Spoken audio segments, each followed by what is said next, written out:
You're listening to The Silver Stoner Show.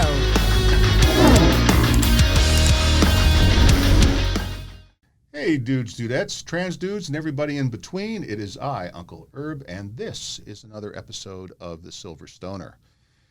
Stay tuned because a little bit later on in the show, we're going to talk about growing our own weed at home, bypassing things like excise taxes, sales taxes, dispensaries, and everything else. Because the truth is, if you know what you're doing, and that's the big if, it's a better way to do it. And having said that, I have on an expert master grower, Daron Lindsay of Barracuda Cannabis, who I met at a cannabis show recently and knows his stuff. So we're going to get to him in just a couple of minutes. But in the meantime, as always, let's begin with the 5 tenets of being a stoner, remembering that what we are trying to do here is not encourage you to smoke weed, but instead to form a community of the open and the creative. You can be a stoner and not smoke weed at all, although it's a lot easier when you do, to be perfectly honest, but whatever makes your life happy. And in that spirit, I have 5 tenets that I've laid down that all of us should follow, which is, the first is you own your own body. No matter what you want to put in your body, no matter what anybody tells you is good or bad for you, it's really up to you. It's your body. Do with it what you will. Your property is your own is the second tenet. So if you own it, Daron and I are going to talk about both of our experiences, for example, ending up on the wrong side of the law, straight because it was arbitrary, especially in his case. Not so much in my case, but in his case. And we'll talk more about that. But the truth is, he was using his property his way. And anytime you own property, it should be yours and yours alone to choose whether or what you do with it. You know, it's just your business. Third is, the most important thing to remember in life is that 999 times out of 1,000, the best thing to do about anything is nothing. And one of the great things about weed is it gives you the ability to take a chill pill and relax. And you know when you get that anxiety feeling, you think you need to do something about something, just remember there's a butterfly effect to everything that you do. And if you act particularly when you're feeling anxiety or haste or anything else, it's just going to always end up badly. So really, most of the time, what you ought to do, and to be a stoner, is take a hit, relax, sit back, and don't do anything at all. The natural flow of things will work it all out. Further, as we go on to the fourth thing, your fight is not my fight.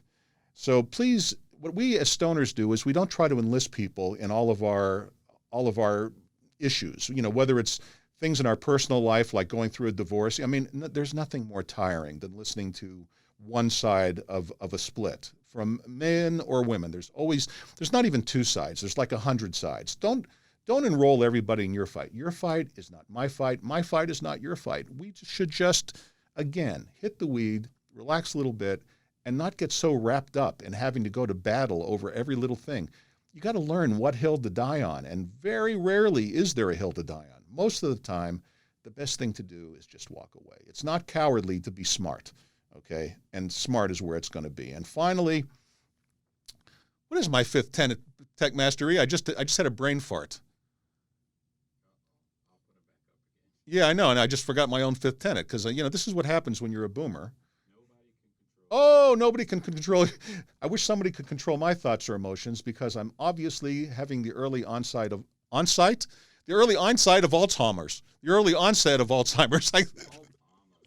This is what I love about doing a live-ish, taping of the show. I dig it, man. Anyway. Be a stoner, be chill, relax. Let's go on and talk about Silver Stoner News. Now, I made a decision, and I have changed the course of Silver Stoner News a little bit. We're only going to do happy news here. We're only going to do happy stoner news because you know what? There are plenty of other places to get yourself worked up over shit that's going to be over tomorrow and you can just forget about. 999 times, I think, most of the issues that we face daily in politics and all this other crap, none of them are existential, which is a fancy word for saying it's not going to kill you, right? Most of these things are going to come, and no matter how it turns out, whether it goes your way or another way, none of it's going to, the sun's going to shine, it's going to rise in the morning, set in the evening, You live in America, the most prosperous nation in the history of the planet. Or maybe you're watching me in Western Europe, or maybe you're watching me in Asia, but English speakers everywhere. You're living in a blessed time. We all live better than Louis XIV, if you think about it. We have indoor plumbing, and we have safe food supply, and even if you're poor, you have a flat screen TV. I mean, it's not such a bad life. So, relax. take a moment and let's talk about some happy news. This is going to be your out. You want angry news? Go to MSNBC or Fox, depending on where, you got plenty of that shit. So we're just going to pass by that and get on to stoner news, starting with, and when I wrote this morning, I said, yay for boomers. Phil Mickelson wins the PGA at 50. He's really not a boomer. He's 50 years old. What is a boomer? I mean, I know what a boomer is. But I'm at the tail end of boomers, actually. What is a 50-year-old? He's not a millennial. What is he? He was born in 72. Gen Z are the young guys now. Do you have any idea, Ron, what he would be at 50 years old? I don't know what the fuck he is. I'll say what he is. He's got, I think he's dyeing them, but he's got gray hairs. You kind of tell, So anyway, having said that, God bless you, Phil Mickelson. By the way, I can hit a ball as far as Phil Mickelson. I just have no fucking idea where it's going. And that is the big difference between, hitting it long. Phil Mickelson, anyway, I don't want to go into golf, but it's such a boomer game anyway. But, or not really, I guess. Not since Tiger. Anyway, fuck that. Anyway, let's move on. I said anyway. How many times can I say anyway in one sentence? 4 times. 4 times in one sentence. You got to stop me from that shit, Master E. Okay, you got to stop me from being, redundant. Okay, here's a story that will warm the heart of all of us, and tell me if you share my opinion. Hello Underwear is making new underwear that's killing Victoria's Secret. The headline I saw was, Hello Underwear that makes women comfy. And, and you see the images, up on the screen now. You know what? I think all women's underwear is sexy. I mean, I yay for Hello Underwear, but, you know how you can't dress up a pig, but if you have an attractive woman and she comes out in her underwear, do you give a shit what the underwear looks like? Women in underwear. And do you agree with me that covering it up is more sexy than putting it out in the open? I mean, I do. So, this underwear to me is, yeah, great. Be comfy. I'm glad. It's for women of all different sizes and shapes, and this is all great. And it's the wonderful thing about living in a country that has a free market economy is that you have choices of underwear. If you feel like slinky, go to Victoria's Secret. If you feel like comfortable, you go to Hello Underwear and others. But if we lived in an authoritarian system, there'd be one kind of underwear, one kind of beer, one kind of shoes. It's kind of like, if you don't believe me, look at what China was like when they were still communists under Chairman Mao, and they all wore the suit, right? Oh, get away from the politics. Fuck that. Anyway, we live in a wonderful free country. Yay. Forget I ever said anything about only one selection. Fuck that. Okay. Guys, I've been recommending cryptocurrency on prior podcasts over and over again. I still recommend it, but at this very moment, over this last weekend, it has taken a gigantic dump. Bitcoin is down nearly 50% and all the other cryptos with it. And this is where you have to grow cojones of iron. Those of you who don't understand what the word cojones means, I'm not telling you, because that's not a family show. We disclaim it. It means balls. Anyway, having said that, you want to buy low and sell high. So you want to look at two things. Number one is, why is crypto dropping? It's dropping right now because China is trying to police it out of existence in China. Now, at first, this is one of those things when you first hear the news, you think it's bad, and then if you think about it, it's actually great. Because the only reason the Chinese are going after crypto is because the Chinese are using crypto. There's 1.5 billion Chinese, and they live in a country where there's a heavy tax structure, and they're using it to get around it, let's be honest. And that means, no government is smart enough to stop millions and billions of individuals doing something at the personal level. And so in the end, this is going to expand crypto, not restrict it. Now, in this particular piece that I'm talking about today, Mark Cuban is saying exactly the same thing. And I bring him up because who the fuck am I? But Mark Cuban, a self-made billionaire, the owner of the Dallas Mavs, if you don't know who he is. He's on that Shark Tank show. I've actually never watched Shark Tank. Is that good reality TV? Good. Is it good? You guys like it? Yeah. All right, cool.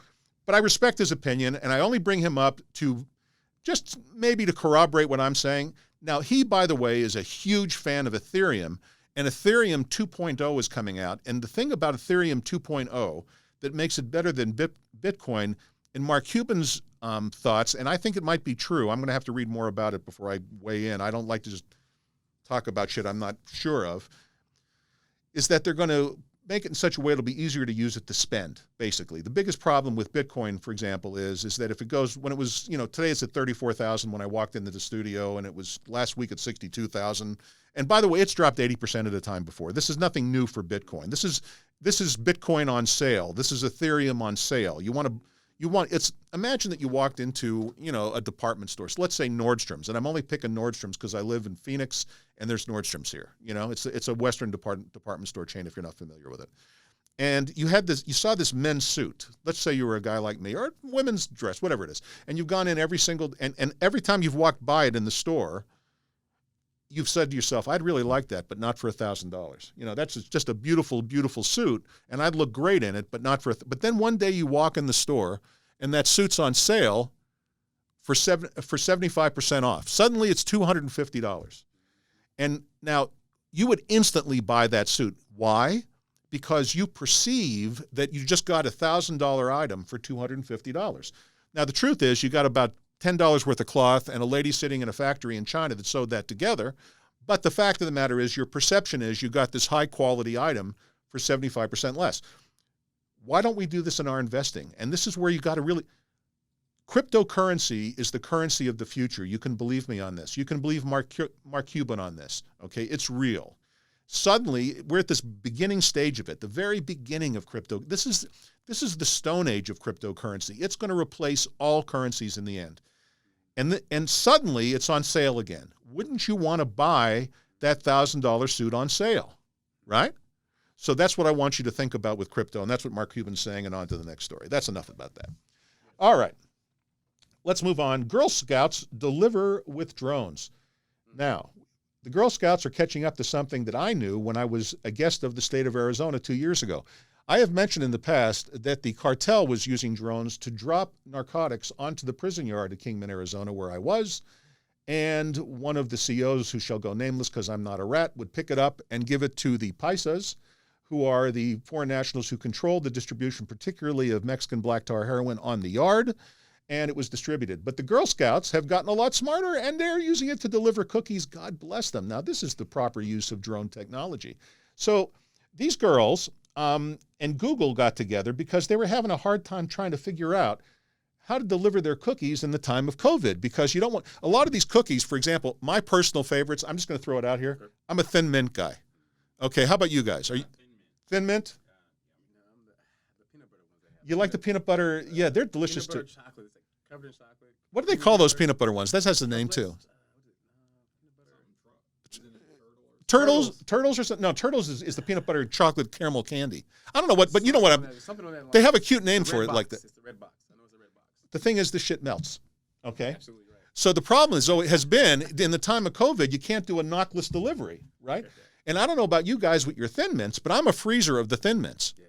I also freeze, by the way, weed edibles. Like the weed peppermint patties you can get that are like York peppermint patties, absolutely delicious frozen, just throwing it out there. But anyway, the Girl Scouts, Google has this new app called Wing. Are you guys familiar with Wing?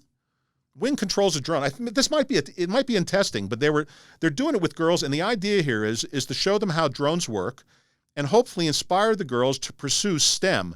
STEM, by the way, is the acronym for science, technology, engineering, and math. Okay, and encouraging girls, which I am all for. I mean, I'm the father of 2 girls and 2 boys, and I'm all for it. STEM is definitely going to be, but not the only, by the way, not the only. If you have a child who's creative, don't force them into STEM. Let them become artists. I mean, a child has to be who they are, but it's great to let girls know that they're not shut off from the STEM careers, and Google's promoting this, and that's what this is about, delivering Girl Scout cookies by drone with this Wing. This is with all the bad stuff you hear about Google and all the, and then the Scouts and, all the stuff, it's nice when things are going the right way and teaching the right thing and doing the right thing, and good for you all. Now, it's May. I should have done this to begin with. From now on, I'm going to do this on the first day of every month. I'm going to read your horoscope. Now, I'm a Taurus because it's May. Now, as a stoner, I have an open mind. I have to be honest, personally, as I talked about in an earlier episode, you never want to be a cynic, you want to be a skeptic. And my skeptic way of thinking is, I don't know that astrology is true, but I don't think it's important. My ex-wife is an astrologer, a very serious astrologer. And we just agree to disagree. This is the great part about being a stoner. But I'm open to the message because, let me read you May's message and you'll understand what I mean. As you enter a phase when gradual incremental progress is the best progress possible, I offer you the concluding lines of Taurus poet Adrian Rich's poem, From a Survivor. Quote, not as a leap, but a succession of brief, amazing movements, each one making possible the next. That's close quote. I especially want you to call your attention to the fact that the small steps can be brief, amazing moments. Don't underestimate the power of minor, subtle, regular breakthroughs. Now look, whether that advice comes as the result of the alignment of the stars or it's just plain old advice, it's good advice, right? Basically what he's saying is your horoscope for May is take pleasure in the small victories, right? Because the big ones are few and far between, and the little ones are a lot more. And a lot of times we don't take the time to enjoy the small victories. You know, those of us who are parents do a lot of times, but sometimes we don't. Sometimes we get so wrapped up on our own stuff. So the May horoscope really fits everybody. Take a little time to enjoy the small victories. That's really what life is about. And don't wait. And when you fail, it just makes you appreciate the next victory more, doesn't it? Really, if you never failed, could you ever be happy? Kind of remind. In the old days, being a boomer. Are you guys familiar with the original Twilight Zone television show? Tech Master E, were you a watcher of the black and white Twilight Zone back in the day? No. I was. You were? Okay. And by the way, on Paramount Plus, I think they have the entire series for you to rewatch it. And these shows are great, but my very favorite one, and they stand up to the test of time, not because, yes, the special effects are cheesy and the monsters are cheesy, like the one with William Shatner with the guy on the wing and it's cheesy, but the message holds up, okay? They were deep. Rod Serling was a great writer he was a writer first and a television personality second, which nowadays we don't have anybody left like that. There was a writer first and a television personality second. But he had this one great episode, and there was this criminal, and I'm not changing the subject at all. There was this criminal who died. He got shot by the police running down an alley, and he wakes up on the other side, right? He wakes up in the afterlife, and he's greeted by the actor who played Mr. French in Family Affair. He was a British actor named Sebastian Cabot. You have to be a boomer to remember him, but he was a kind of a heavyset guy with a beard like I have, but it wasn't gray, and he was very jolly and very British, and spoke like, "Hello, wonderful to see you. I say hello," that kind of thing, and just the perfect guy to play a butler, really. So he greets him, and he plays the guy welcoming this criminal to the afterlife, and his name is Pip, and he says to the criminal, he says, "Welcome to the afterlife, and this is and he shows him this beautiful apartment by the standards of when it was made in 1959, full of all the modern conveniences of a telephone and things now that seem silly, and women and gambling. Anyway, the bottom line is everything this guy wanted, all he had to do was pick up the phone and call Pip, and he got anything he wanted. And for a while, he had a great time. And then he started getting bored. And he tried to lose at gambling, and he couldn't lose. He tried to make the women hate him, and he could. Frankly, in this particular show, at one point he slaps the women, which is a very 1950s thing that we would not do in modern times. But even slapping them, he couldn't make them go away, okay? And in the end, he calls up Pip again, and he says, "Look, Pip," he says, "I think I'm in the wrong place." He said, "I was a criminal and a murderer and a thief. And, I get everything I want. I think I'd need to be in the other place, the place where, guys like me go because this is all too good." And with this, Pip laughs, one of those horror movie laughs. And he says, "You are in the other place." And the moral to that story is, if you get everything you want, it's hell, right? And so, take a little, enjoy the failures as much as the successes because they make you without the failures, how could you ever enjoy a success, right? Okay, enough of that. Let's move on. The DEA, which I don't have any great love for, has decided that it's going to allow medical cannabis research nationally, and they're doing this to settle a bunch of lawsuits. Okay, they just got their rear end sued off by companies between Los Angeles and New York City and everywhere in between, dozens of lawsuits where the DEA was trying to shut down state legal grow operations. And this is the conflict between state legal and federal legal. And guys, just because weed is legal in your state, the DEA is still after you. They're looking for reasons to put you down. They're looking for excuses. The DEA is a bureaucracy. Okay, in this case, it's a bureaucracy with guns. And all bureaucracies exist for one reason only, and that is to grow themselves and increase their power. They are not to serve you, okay? And you all know that from going to the Department of Motor Vehicles. I mean, anyone who enjoys that, I guess you would think I'm wrong about this, but most of us who are stoners know that these people are not your friends. So anyway, watch out for the DEA. Moving on. Oh, and the DEA, I have another story about that later. I'll come back to it. Let's talk about another good story. Man lays down with autistic boy. Now, this is a really interesting story. This took place in England.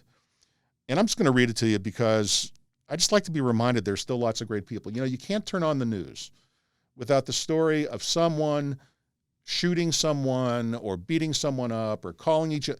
And, you know, right now, there's, you know, this big story is because of what's going on in the Middle East, all the anti-Semitism. Let's just get away from all that and talk about a nice story. There are still lots of great people out there. The promenade at Southend-on-Sea is a popular strolling spot in Essex, England. And I'm reading this to you because my memory's not good enough to remember it. Knowing she and Rudy, this is her son, who is autistic, were drawing attention and that her son's outburst might go on for an hour. This is the little boy. If you've been around, this is not a boy who has Asperger's syndrome. This was a boy who has severe autism. And he was going through an episode on this walk on the beach in Essex, England. She soon found herself subjected to the reproachful stares and comments of passers-by. That's when a total stranger named Ian stopped by to ask if she was okay.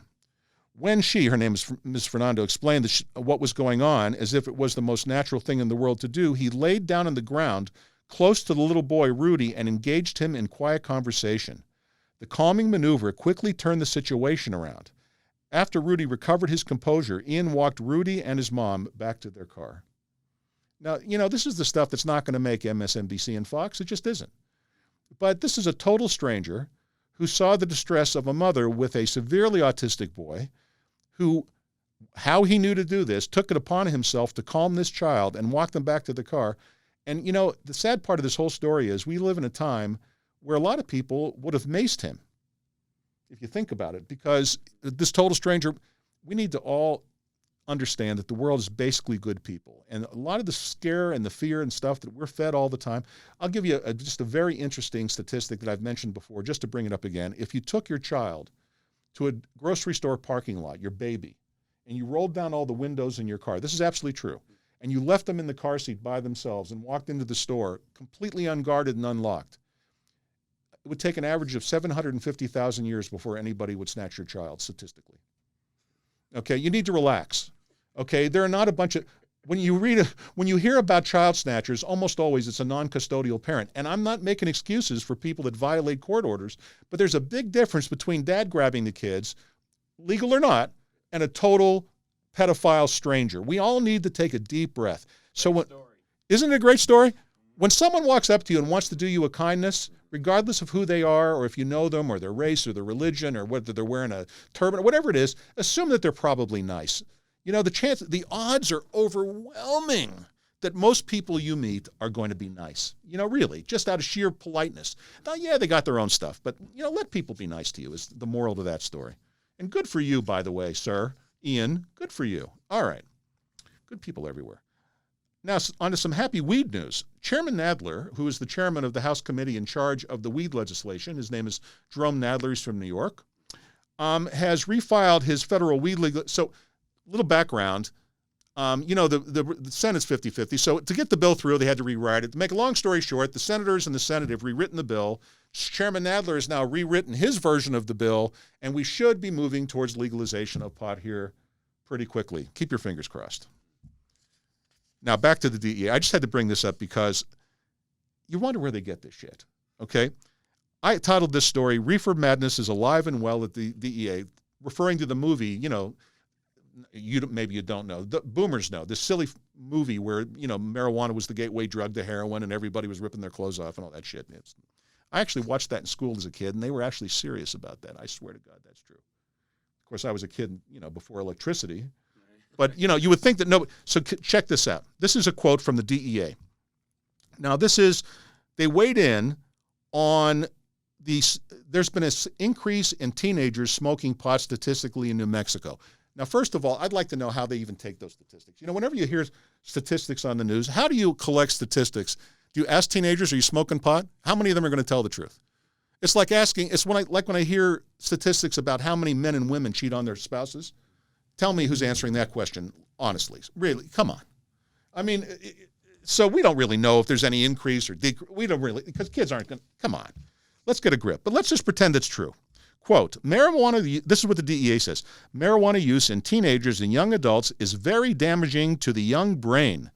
Various entities, including the National Institute on Drug Abuse, the Substance Abuse and Mental Health Services Administration, the Pediatric Medical Association, and numerous universities and state health departments have all reported stunted brain development and an increase in mental health issues when young people use and misuse marijuana and THC products, especially with high levels of THC. Now, let me tell you what the real statistics tell you. First of all, this is a bunch of conflated nonsense, okay? This is someone repeating stuff. Yes, there are studies that show that if you do basically if you stuff 12 joints in the mouth of a rat, okay, and you overwhelm it with THC, you can kill the rat, okay, and you can stunt his brain.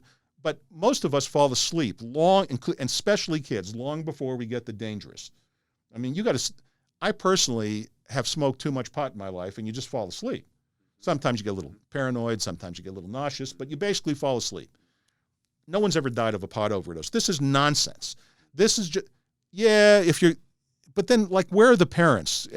If you did it, let's say you had a kid who was, all of my children smoke weed, all of them, okay, all four. We smoke together, to be honest. But if they were abusing it, I'd say something. I mean, that's the role of being a parent.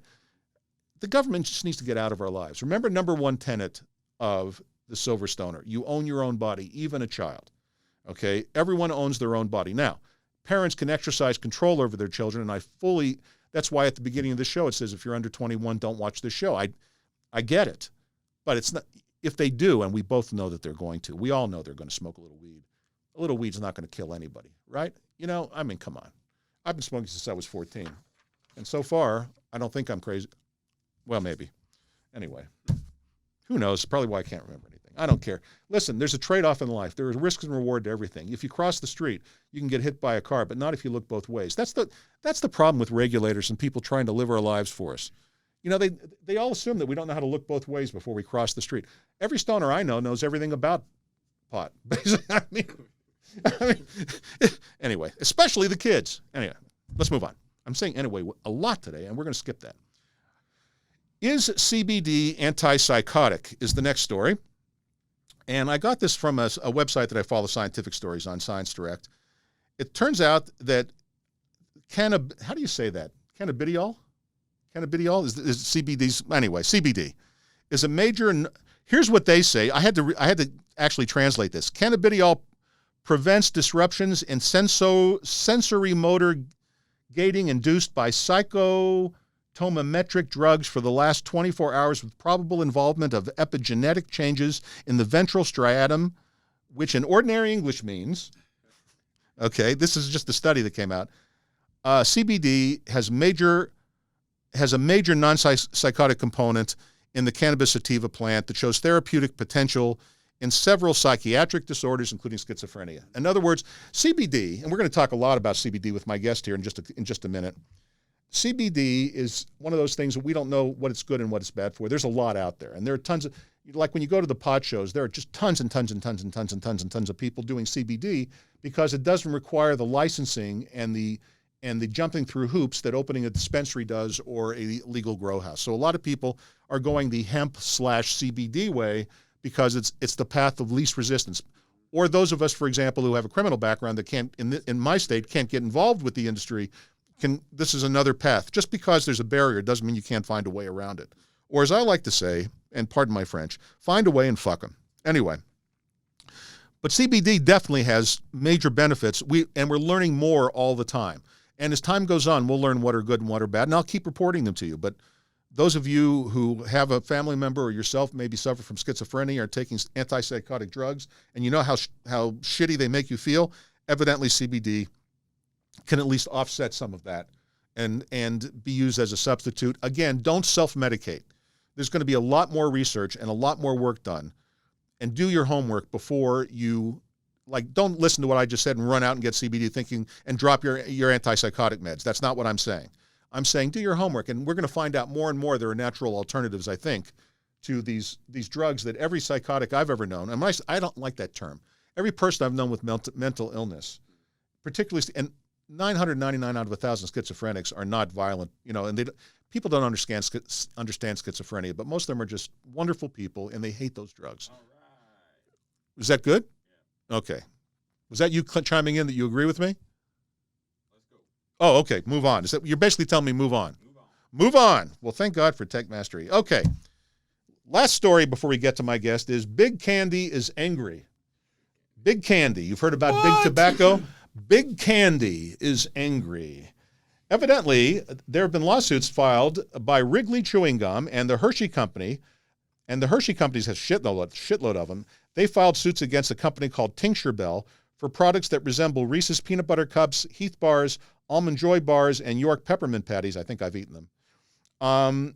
And Mondelez International has a suit against the company hawking. They're the people that make Sour Patch Kids. Evidently, this company that they're suing is called Ferrara Candy, and they're making a product called Stony Patch Kids. And then there's another company that's making medicated Nerds Rope. Now, look, let me give you guys a tip out there in cannabis land. Don't piss off sleeping elephants, okay? Can I just give you guys all the tip? Bad idea, copying these guys. Just walk away. Make your candies completely different. There's so many delicious ways to make. I'm just giving you a little boomer fatherly advice. Don't wake up sleeping elephants. Don't piss off Hershey's chocolate. Make something better, because do you know why Hershey's and all these companies are defending this? Because they're all going to get involved in it. The minute this stuff becomes legal, there's going to be medicated Hershey bars. There's going to be medicated Reese's cups. There's going to be Heath bars are my favorite, by the way. By the way, if you want to really something delicious, go down to your local Dairy Queen and get a Heath bar Blizzard. Holy Christ, that's good. Anyway, to make a long story short, those are all going to be in the future sold at Circle K medicated. I'm telling you, with that, Circle K will become your dispensary as sure as God made little green apples. You think I'm kidding, don't you? When it's nationally legal, do you really think the dispensaries are going to survive it? It's coming. I hope that. You heard it here. Look, there will be dispensaries because there will always be that group of stoners who are like fine wine drinkers and will want to go into a dispensary to get the better weed. But then there's going to be those stoners who want to grow their own, which is now how I'm going to transition right now to my guest, Daron Lindsay. We can start showing Daron and talk about it. There are those people, and you can probably agree with me, that are going to grow their own weed because they can customize it and make it great. And then there are those people who are living maybe on a tighter budget or whatever, and they're going to be able to buy their weed at Circle K. Right. And once it's nationally legal, and QT, and I'm not endorsing any one company, but anyway, so here we are, Daron. So we met. Yes, sir. We met at a weed expo. I forget what was it called? The Earl Cup. The Earl Cup, yes. Which was some kind of grow your own giveaway. Who won that anyway? Who won the Earl? It doesn't matter. Anyway, it doesn't really matter who won the Earl Cup. It's just some silly thing. But it was a what's the word I'm looking for? It was a monster event. Monster event, 2-day event, 24,000 people. And monster event, recreational and medical. And crammed into a place where I wish they would. They could have picked 100 different venues, but that shithole that they had that place. The parking was that. That place is the only place that will house all the people that come to the event. We've tried, I've been to, this is the sixth event, 6th year. I've been to each one of the events behind the scenes. It's always been clusterfuck of where to park, clusterfuck of people, clusterfuck it was, what do you do? And Tech Mastery was with me, and it was a fast. It was hot. It is basically something of just a catastrophic people. It's damn near like Coachella for marijuana. Basically, it's a step under Coachella for marijuana here. It's like vendors, exposures, different individual growers. Because the music wasn't as good. Right. we have this. The Phoenix Suns DJ was there though, so that was good for us. Yeah, that was good. That was nice. He was off for their game, no game for them, so he came out for the event. Suns aren't having a bad year, but let's not go into local sports because they're all going to, no one cares outside of Phoenix. But they're not having. They're doing better. Just saying. Right. They are. The Diamondbacks suck, anyway. Moving right along. Let's start. There are hundreds of thousands, if not millions, of stoners out there, right, who want to be you. No, I'm not, well, first of all, because you're beautiful, but stop. Handsome. Isn't he just beautiful? No, he's handsome. I think he's beautiful. I've often thought if I came back another I'd like to be a black person because you have such nice skin. look at my fucked up skin with all this shit all over. I mean, God loves black people more than white people because we're the ones who get skin cancer. That's all I'm saying. All right. I completely digress. What was I talking about? Oh, we were talking about you. So where was I going with that, Uncle Eric? Everyone wants to be. Everyone wants to be a canopreneur. Yeah. Thank you. Yeah, a canopreneur. That's our word, a canopreneur. I'm sure that, and in some states, like the state we live in, if you've run afoul of the law at any time in your life, you're banned for the time being, which is stupid. You're not banned from buying whiskey? You're not banned from brewing your own. Anyway, I digress. But you could go to work for a beer distributor with a criminal background, but you can't go to work for a marijuana distributor. So let me just shut up and you tell your story of how you found the industry, what your background is. Please share, and I'm going to be quiet. Well, thank you for having me first and foremost. You're welcome. My background is growing. It's horticulture, of course. But as far as the cannabis industry, I had a run-in, of course, the right way was the wrong way then, which was unauthorized cultivation of marijuana. So how many plants were you cultivating? 155. And at the time that you got caught, was it legal at all? Was it medically this legal? Was a time. This was 2011. So this was around the Prop 203. It just hit. So I didn't qualify for that due to my amount and quantity. But that was around that time. If you had a little bit, you'd be okay. Smack on the wrist, basically the 203. And you have to ask yourself, and I know I want to go back to your story, but what's the difference between 1 and 155? It's your property. I don't get it. It's funny we speak of the DEAs. What they consider to be a larger amount it's just they think it's gold. It's rich. But let me ask you a question. You're a horticulturist. Your Yes. background is gardening. If you had 155 tomato plants, Yes. you just have a shitload of tomatoes. What's the difference? It's a plant. Anyway, I digress. Keep on with your Absolutely story. correct. You and I are coming from the same place, so we're not going to argue. If it was up to me, and by the way, I think that everyone who has marijuana charges should be expunged. I'm just going to throw that out. Yeah. So you should not have a criminal background here once it becomes nationally legal, and hopefully the president, whoever it is, at that time, the current one certainly would, pardon everybody and expunge these records. But anyway, go ahead. I mean, that's something to look forward to, hopefully. That's where Barracuda Cannabis that's where it kind of made itself come from, basically. So in November, the laws passed here in our state to be able to have recreational along with medicinal. So me, as a gardener, I took that as a chance to teach individuals how to grow this medicinal plant, not just the cannabis plant, not just the flower.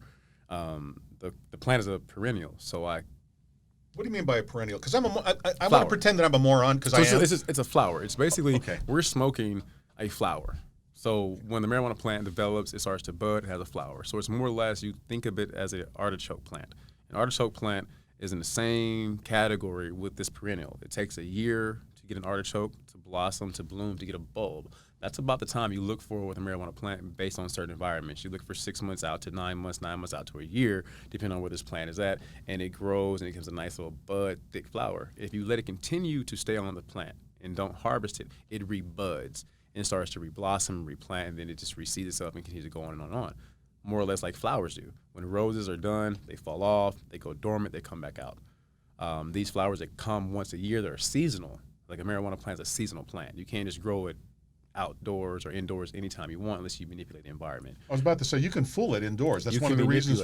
So what we do at Barracuda Cannabis is show individuals how to manipulate more or less bringing the outdoors indoors. Because when a plant is outdoors, it's never dark, right? There's theoretically some light taking place. There's a sunlight, there's a moonlight. So you have the growers and the brands that have the metal halides and the high-pressure sodium lights. Now, moving forward to 2021 and where we are as a company, we want to be able to teach them how to save money, be cost-efficient. So you look at these high, expensive grow lights and these ridiculous prices, you're trying to manipulate outdoors. So it's one of those things, can I have it bright enough? Can I have the airflow right enough? Can I have the humidity right enough? Can I get the elements? Once you understand your environment, we can teach you how to structure those elements. And once you have an element with an environment, you have somewhat of an ecosystem taking place that you're going to place something inside of that's going to be alive. The plant's alive. So with live organisms, you have an ecosystem, therefore working together with the air, the humidity, the light, creating a false environment. So with all of those parts with the environment, how much money do I have to? I mean, this is how I think.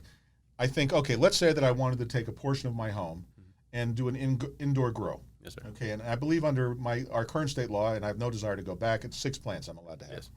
So I want to grow 6, and that's a lot of pot. by the way. That 6 plants are going to yield a lot of pot. Yes. Walk me through, pretend I know nothing, because I almost know nothing. From the beginning, I wake up one morning and I say to myself, I am sick of paying a 16% excise tax, which is what it is in Arizona. And then add to that the sales tax, which makes it 25% to go to the dispensary. And now I'm not recreational, I'm medical, so I only pay the sales tax. But I'm speaking for the average person. Right. And I've decided that I'm sick of paying that, but at the same time, I don't want to deal with my old dealer who's still around because they only half-ass legalized it. But that puts me in legal jeopardy because those guys are still out there looking for me. Right. So now I want to grow. Walk me through and tell me how much money I'm spending along the way. In regards to starting to grow, you want to basically you assess what it is you want to grow, whether it's the strains, the plants, all those things matter. So say you have a house and you have one room and your room is only a 9-foot ceiling, you gotta address your environment. So can you buy? I don't mean to interrupt you, but I see a lot of these tents. Thank you. You can buy a tent. You know, that's an easy setup. That's the typical way to go right now. People buy a tent. You look on your local online platforms, you buy a tent. Once you buy the tent, you have to go with your seed selection. You have to go with what it is you want to grow inside of that tent. All strains will not fit in certain tents. So you might say, I want to grow OG Kush or I want to grow Purple Kush. These strains, more or less, desire more room. So you have to make sure you get a strain that's going to be good in a 4x4 or 5x5. Make sure your environment will hold. And then make sure that the light that you're getting, because all these lights, quote unquote, you have to get a light that is going to be suitable and not too powerful. LEDs now are powerful. They're not as hot, but they're powerful. Yeah. So you have to make sure you understand what you're growing as far as a plant strain, and then understand what the environment is. So the tent is a 5x5. You can't get this huge, humongous, crazy light to fit inside this small tent. You're gonna burn your plant. So you have to be educated enough to know what environment, what parts go specifically. It's almost like a blueprint. It's almost specifically designed to do certain things. Your LED light is designed to shine a certain way. The tent is designed to house and host How much money are we talking about for one of these tents? These tents are average on Amazon, $80. Okay. It's a cheap tent. You can go extensively up that doesn't include the lights and all that kind lights, of no. So you go with your tent, your lights. So average right now, the average light, LED light, is going to cost you possibly $100. Okay. This is on Amazon. So now I'm at $160. $160 for the tent and the light. So now let's move on to the other things I need. So you need a fan. Okay. Your average fan, a small fan, $20 fan. We're just talking about like a desktop fan? Desktop fan. Because the tent is small. The tent's like this corner. This is like a tent, basically. This is a stupid question. Is the tent open? The tent's closed, right? Tent's closed. So you want airflow. Where does the fan go? So in these tents, they're mounted intake and outtake flow holes. Okay. So you want to be able to mount your fan in all these intake holes. So the tents are kind of like 1, 2, 3 step processes. You kind of open it up, pop it together, put it together. We have an intake, outtake. You have a charcoal filter. Charcoal filters are used to eliminate the smell. Do they? That's what their slogan is. Eliminate all the smell. All I know is, I can always spot grow houses. Yeah. For two things. Yeah. Number one is you go by these shitty buildings, and this neighborhood's full of them that we're in right now, that have like plywood on the windows, but they have state-of-the-art air conditioners on the roof. Or that is it, yeah. Or beautiful set. There's one just down the street that's got plywood on the roof. It's a rundown mess on the outside, but it's got brand new dual, and the small little house, dual units, huge units, and a really brand new satellite dish. And I know what's going on. Plus, so that's one way to spot it. The other way is you can smell it. Right. And they're trying to suppress it. Right. So does that really work? Can you suppress it? It does. I mean, like one plant, sure. 2 plants, sure. Things like that. Going into these tents only made. If I walked into my house, and I'm not to interrupt you, is it going to be like that, like it is when you walk into the house of somebody that has cats? Yes. It's kind of in the background, but it's not annoying? Yes. Okay. There's no deceiving. You can try to hide it and mask it with the charcoal filters. There's all types of you make brands. a trade-off. It's like if you own a cat, right? But you're gonna people that smoke come blind to the smell. If you own a pet, you come blind to that smell. So if you're a growing indoor person, you're always growing things, you're not going to smell it. You know what I mean? The person that comes inside will keenly smell it because they don't live with you. They're not doing it, so it's like you become blind. Okay, so I got $160 invested in the light in the tent. Now, what else do I need?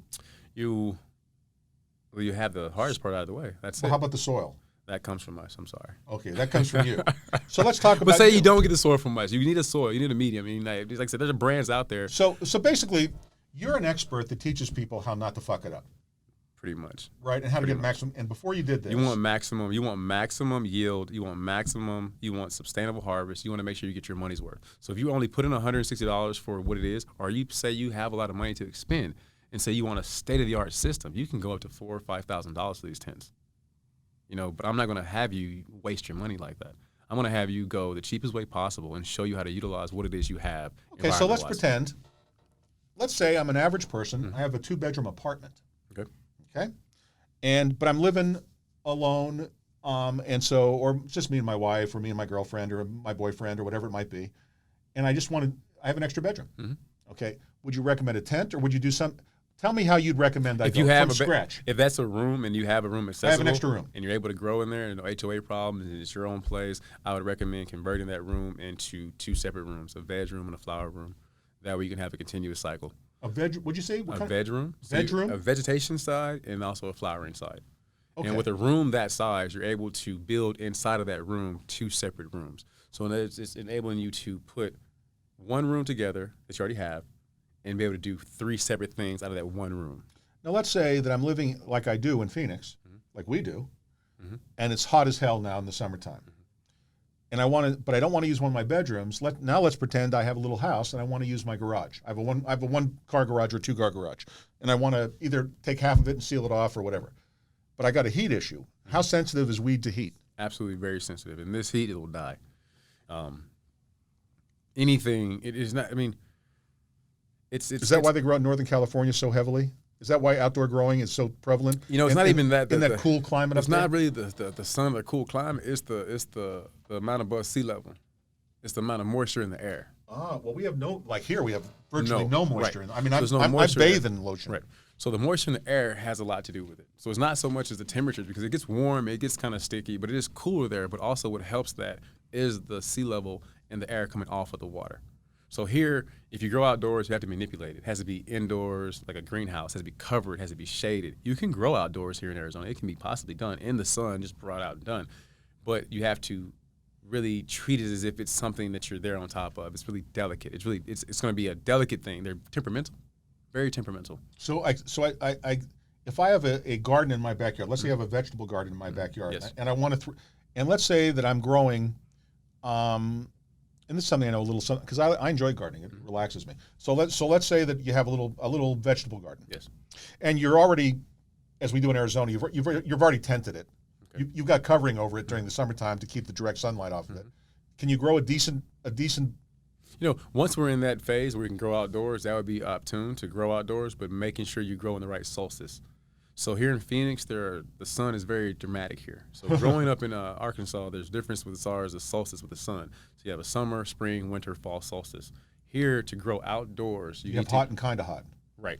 Right. But that sun solstice never changes, though. It still goes to a spring, goes to a summer, goes to a fall. You have to plant during the fall solstice of the sun. Why is that? During the fall solstice of the sun, when it goes into the winter solstice, it'll be the coolest stage. I see. So the nights will become less warm and more cooler. Still hot, but cooler in the ground. Because the sun solstice. Well, in the is wintertime changing. here, it's very lovely. I mean, it's But 68, 70 during the day and goes down to 35, 40 at night. And our winter times are very bright because the solstice of the sun is at its peak of that time, but the temperatures of the ground have met. So you have the winter solstice of the sun and you have the temperature of the ground interacting with it itself, making it opportune, a prime growing season. So for most people, they're better off growing inside is what you're basically telling me. In this physical state, yes. In Arizona, yes. What if I lived in St. Louis? Not even that physical. No, you could grow it there in St. Louis. Out humidity would be different there. You can even grow in Arizona here upstate. There's just snows in places, Flagstaff and Pine Top, and I go fishing in Prescott, in the Mongolian Rim. It's cold up there. Yeah. So if you were able to live out there and plant, I love the very river up there. Yes. One day I'm going to tell you my mountain lion story, but that's another story. Keep so going. I mean, depending on the environment. So if you have the environment to where you don't have to manipulate those temperatures and manipulate that ecosystem that you're trying to get, it'd be ideal. But also, you could not plant in a cold season into the winter solstice. You have to plant in the spring solstice of the sun, meaning you have to plant in the warmest side of the sun to warm the ground. So if you're planting the winter solstice, you're harvesting in August. Is that correct? 9 months later. Correct. Okay. And so you're weed free, and so you don't have any weed during. So there's no way to stagger these plants so you have a year-round production, or no? The only way is to do multiple plants and do sustainable harvesting. So you have one in transition. So you have one that you're going to flower. It's going to be your harvesting one, and you're going to have one next to that. They're going to be simultaneously in stages. So you're never going to have just, this is all I've done. This is it for me. There will always be plants able to be used as CBD to juice from.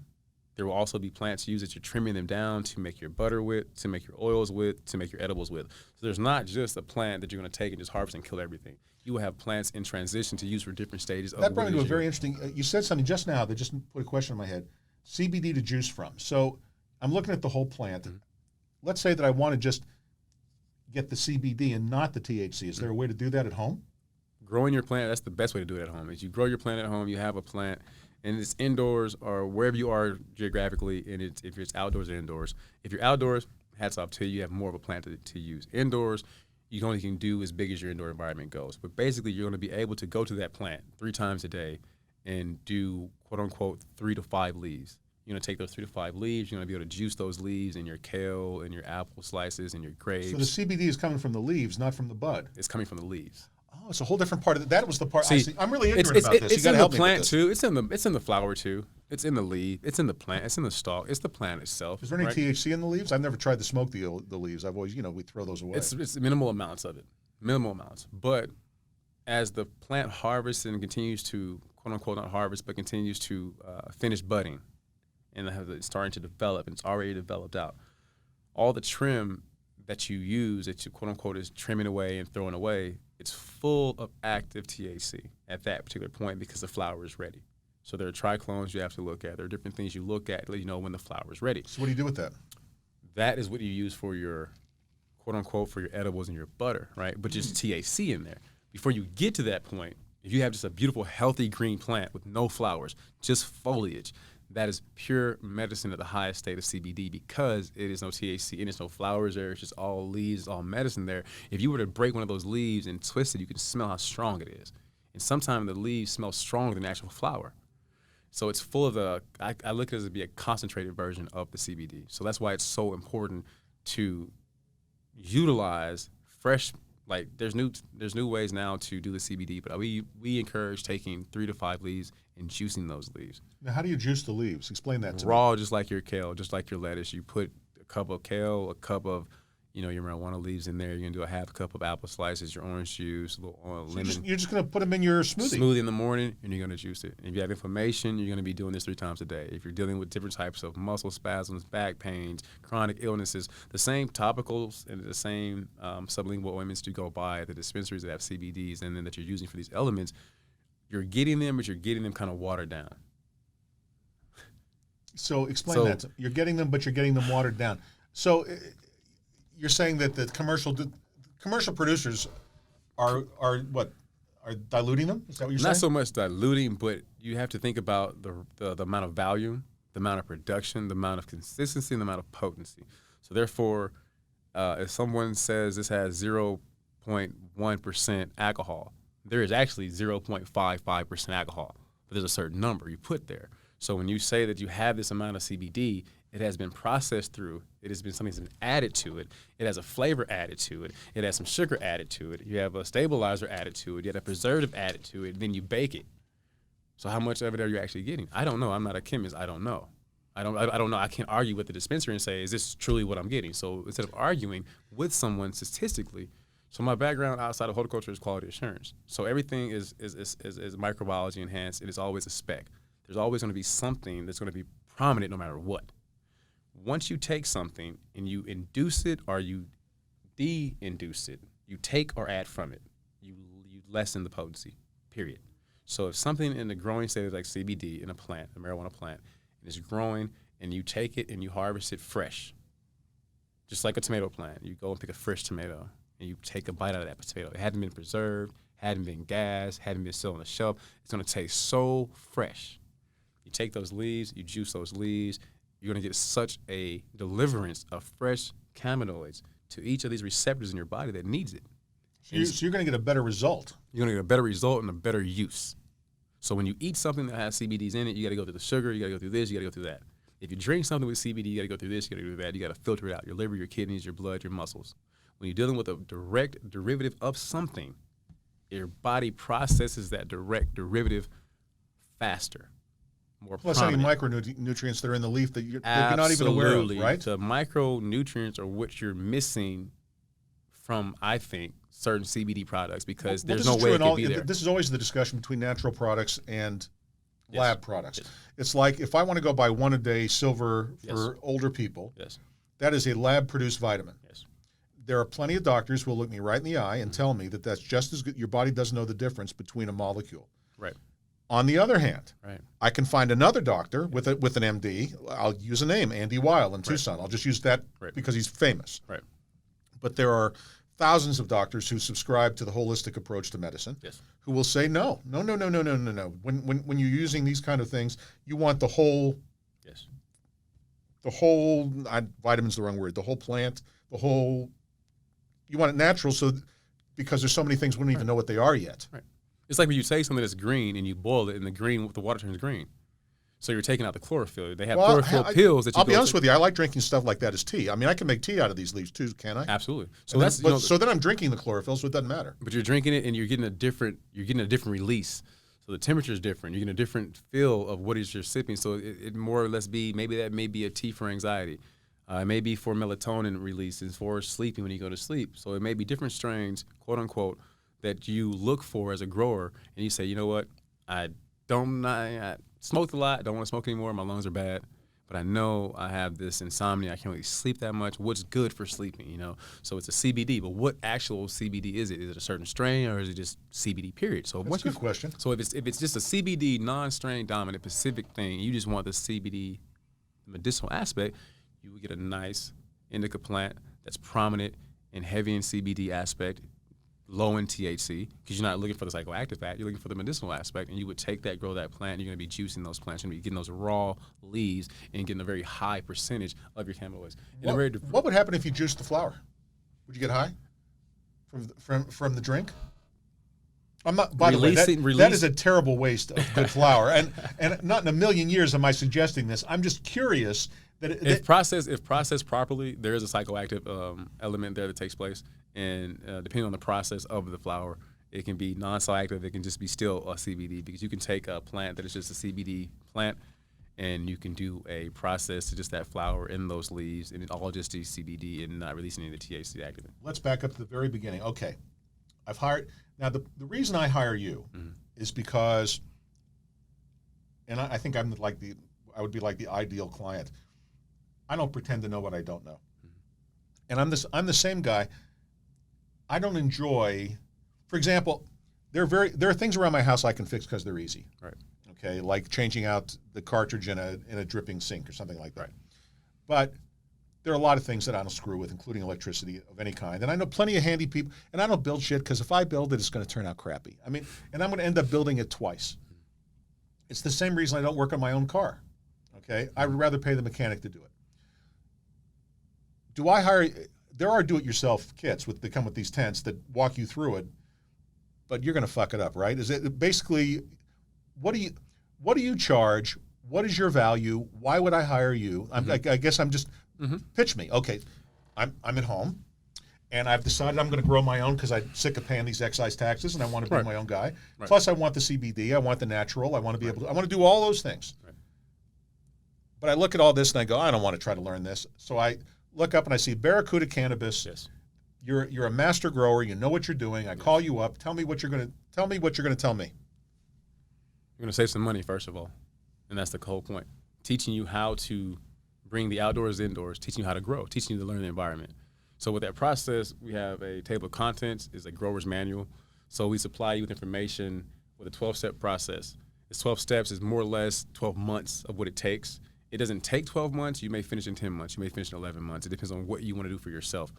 We access the seed selection. Where do I get my seeds? Now that's another thing. So that's our first thing. So our seed selection is the first thing we talk about. So if you can get them from us directly, we don't make quote unquote any seeds. We have a different variety of strains we are growing amongst ourselves right now. You can pick one of those, or you can outsource to one of the vendors we do deal with and get a seed from them. Is it legal to transport seeds across state lines? In other words, no. So, well, that shut me the fuck up. I mean, well, I guess that limits. So I got to buy, no matter what state I'm in, I've got to buy my seeds in the state that I'm in. Yes. Isn't that stupid? Yeah. You have to really. be I mean, very, are California and Arizona seeds incompatible? Anyway, right. Okay. But we so I'm going to be able to show you as Barracuda Academy. I'm going to teach you how to not kill this plant, to grow this plant, how to enjoy what it is you're doing, how to know this plant's alive. Once you know the plant's alive, you're going to be able to take care of it. Not the plant and the money and saving money. If you're thinking about saving money right now, how much am I paying you for this service? $400 is what we charge. Well, that seems reasonable. The reason we charge $400 for this, it's just really simple. If you go to any dispensary in the state of Arizona right now and buy an ounce of marijuana, premium, low shelf, top shelf, bottom shelf, special shelf, it's going to cost you more than that. Yeah. Okay, you're going to go home, you're going to de-seed it, you're going to de-stem it, you're going to grind it, and you're going to have less than you pay for an ounce. You're going to have about 24 grams of flour. Right. That's correct. And you're going to be very upset when you smoke it, it doesn't taste, it doesn't get that And you're going to say, man, I could do better than this. I just don't know how to do it. That's where we come to play. We teach you how to learn the environment. If you can grow your typical house plant, then you can grow your typical marijuana plant. And if you don't think you can, we're going to be there with you every step of the way. You're going to call us 24 hours a day. You took the question out of my mouth. Can I pick up the phone and say I'm stuck here? You pick us. We have 24-hour of calling. We have on-site help. We come with you. We go to the location. All you as a person need is your environment and your light. Once you have your environment, your light, and you go through the selection and say whatever seed or strain you want, we provide you with the mediums. We do a living soil. We make in-house. I've been there like 15 years. I do a bunch of different microorganisms we mix together. Makes one living vessel. It's like a miniature ecosystem. Once you put your plant or your seed in that ecosystem based on your light and your environment, the natural physics of life take place. Things start to happen. Things come alive that need this. Do you have to fertilize? I know you have this living soil, but do you need to add fertilizer? So we have a stabilizer and a conditioner. That we do add, that we do supply you with. We supply you with all the nutrients that you need, but it's a stabilizer and a conditioner, and these are only added as needed. So we try to make our super soil just as complex as possible, that you don't need to do anything but just almost add water. Now, say that you have it and you're growing it, and something goes wrong in a leaf. Say you have to work and you work a double, and the light didn't come on, or something happens with your plant, and you're worried about the plant. You let us know. If the plant does not thrive and survive, we will replace that strain and we'll start over, and that's free of charge. We're going to make sure we teach you how to do this and make sure you walk through all the mistakes. So we just need the individual client to let us know, not day of, but while things are happening, so we can resolve the issue. So in life, there's no resolution for a problem. There's only a resolve. There's plenty of resolutions, but only the resolve works. So we know what's happening. I'm not an expert to say, well, I know that this is that, and just take me to court on it, but just pure background and horticultural experience that I have dealing with plant life, whether it's vegetables and flowers that I have from our clients already, this plant to me is no different than an artichoke. It's no different than a tomato plant. It's no different than watermelons, cantaloupes, zucchinis, and squash. They all have the same, if not almost identical DNA makeup of how they grow and the way they grow. So if you teach a person, if I'm able to teach you to understand that this plant's alive and what it needs, you're able to grow it. Once you start to see the plant can become your size, and you can advantage and use to make butter, to make oils, to make topicals. And once you see you have flour, you can harvest it. We show you how to cure it. We show you how to harvest it. We show you when to harvest. We show you how to prune. So the pruning is a part of what you're able to use and reuse yourself. We show you how to keep this plant alive the entire time, whether it's for 9 months or whether it's a year. Whether you don't want to ever grow the bud, maybe you as a person just want to use CBD for the rest of the time, and that's why you want to grow this plant. You never want this plant to flower. We'll keep that plant alive, and we will have that plant, and you will be able to use that plant. So talk to me a little bit, and this is the last question I'm going to ask before we switch off our live show and go to our Too High for YouTube, because I have questions I want to ask, but I just, you got to be careful. Mm-hmm. We're on every social media channel, but we're also on YouTube. We got to be very careful about the monetization. So I just want to be careful about this. But indica sativa. Yes, sir. Okay. In Europe, I ask this of everybody really that comes on. Do you see an enormous difference between the benefits of indica or sativa plant? No. That's what everybody says. So why does everyone? Because this is what I think. I think, as a grower standpoint, there's one that grows short and stubby. There's one that grows tall and lanky. That's your sativa, that's your indica. When you travel abroad, I like to travel a lot. When you travel abroad, you realize that these plants, the sesamia, these plants themselves have been around a very long time. There is no such thing as an indica or a sativa or this or that. It is just the plant itself. Some of these plants enjoy budding at a nice, short, thick, healthy stage, and some of these plants enjoy the sun, they enjoy the atmosphere, they enjoy the air and the oxygen up here. The oxygen is different down there. Some of these plants are happy down there. So I don't really think it's so much as, it's like the coffee and like different things you drink. Like a will is always going to be a will, right? And a shoe is always going to be a shoe. You would never see a wheel rolling. You would never see a wheel not rolling. If you show me a wheel that's not rolling, I would be okay, I get it. Show me a shoe that's not form-fitting. Right, a shoe that doesn't walk. I mean, so let me ask you, so when you get together with a customer, and I write you, this is so old-fashioned, I don't write you much, I Venmo you my $400. See, That's too new right there. That's such a fucking boomer thing. We have another partner who shall go nameless, who until like 2 weeks ago didn't know what Venmo and Zelle was. But that's neither, I mean, anyway. Right. So I Venmo or Zelle or something or PayPal you $400. Do you suggest indica or sativa based upon my growing environment, where I am, No, we base it on you, yourself. Okay. You know, I have a blood disorder, so I take blood thinners and I take antibiotics twice a day, so I have things I have to watch out for. So if you have high cholesterol, if you have inflammation issues. Are you suffering sickle cell? Yeah. So is that as painful as I hear? Yeah, absolutely. It is no different than waking up, say you're hit by a car every day. So this is I hear it's unbelievably painful. This is 2021, right? So going on 2 years ago, in January, my blood started to make me sick. So my blood started to clot. So I got diagnosed with a DVT, so I had blood clots. So added to that, pain is that. So a lot of the medication, they want it to be like, pain medicine. So I don't take any of those. Are you taking blood thinners? I take blood thinners. I take Eliquis. That is that has the least bump into things. They got to say the least. No, it has the most bump into things and bleed out. It's sad to say, but this one per se is not like the warfarin or the Coumadin because I didn't have a heart. I didn't have any heart surgery. I have a friend who's had a stroke, but they have them on Eliquis too. So from my understanding, it's because they don't know why my blood made me sick one day. So for some reason, my blood just turned on me and started to clot. Now the sickle cell is already clotting, it's already thick, but I guess it just overextended itself, got too thick. So yeah. So what does CBD and or THC do for you? Inflammation, muscle spasms. I take one medicine called Roboxin, but it's basically a non-psychoactive, non-steroidal drug that basically just blocks the receptors that lets me know that I'm not having a spasm, but I still feel it. No pain, but it's still there. So the CBD aspect is more or less for me with muscle spasms and hair, like getting up in the morning just to start moving is a lot for me. Okay. We're gonna stop it here. Wait, I mean, we could keep going, but Tech Master E just signaled to me we're running long on the basic interview, so I'm going to go ahead, guys. Here's the bottom line. We're going to put, for those of you living in Arizona, if you're out of Arizona, of course, you cannot do business across state lines, and we don't want to just take the information and find someone equivalent to Ron where you live. And there are entrepreneurs, or if you're thinking about doing, and you know a lot about growing, this is a path for you to pursue. At the very same time, if you're living in Arizona, we're going to put the link to Barracuda Cannabis. And if you're in Arizona and you're like me, and again, we do not have a reciprocal arrangement. He's not paying me, I'm not paying him. This is just good advice from one stoner to another. You want to check it out. He knows more. He's got a whole manual. He's forgotten more than I'm going to ever know, and that's really what you want in an expert.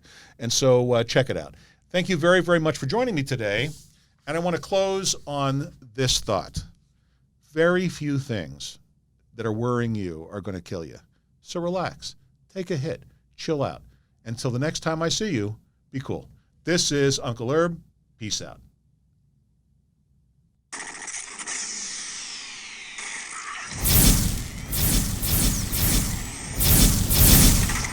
You're listening to The Silver Stoner Show.